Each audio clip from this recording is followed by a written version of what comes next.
Today, I'd like to share an interesting strategy to surprise your opponent in chess.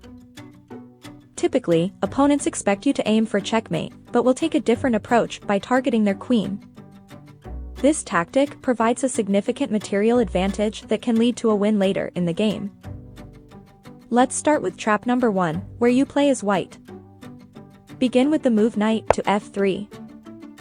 Usually, opponents respond with moves like pawn to e5 or pawn to d5 in different openings.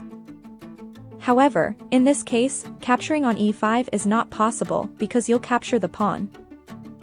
The most common move from opponents is pawn to d5. Now, surprise them with the move pawn to e4, which may seem like a blunder. They might capture the pawn, thinking it's an opportunity. That's what most opponents would do. Now comes the crucial move, knight to g5. The aim is to regain the lost pawn by targeting their pawn on f7. Naturally, your opponent will develop their knight to defend the pawn. Respond with pawn to d3, attacking their pawn on d5 twice.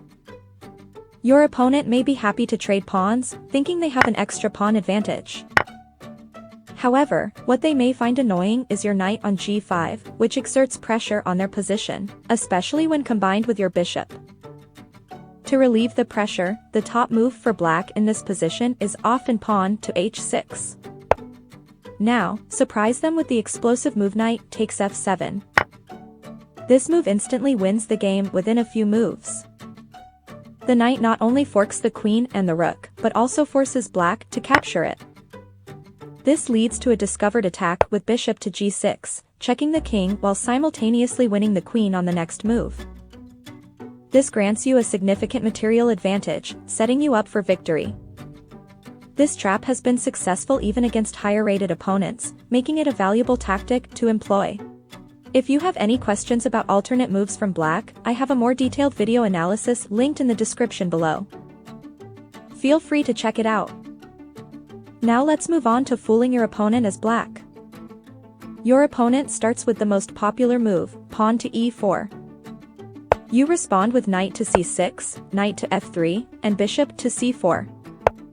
At this point, it's a good idea to start seriously assessing the position, pretending to think about your next move. After some consideration, you play knight to d4, seemingly intending to trade knights. However, your opponent will notice that this move actually loses the pawn on e5. Instead of trading knights, it appears more advantageous for white to win a pawn on f5, also attacking the pawn on f7. At this point, it's time for some acting skills. Shake your head and act confused. After a bit of contemplation, play the move queen to g5, seemingly out of desperation, hoping for counter chances. However, this move is actually a well-known trap. Queen to g5 double attacks the knight and the pawn on g2, causing problems for white.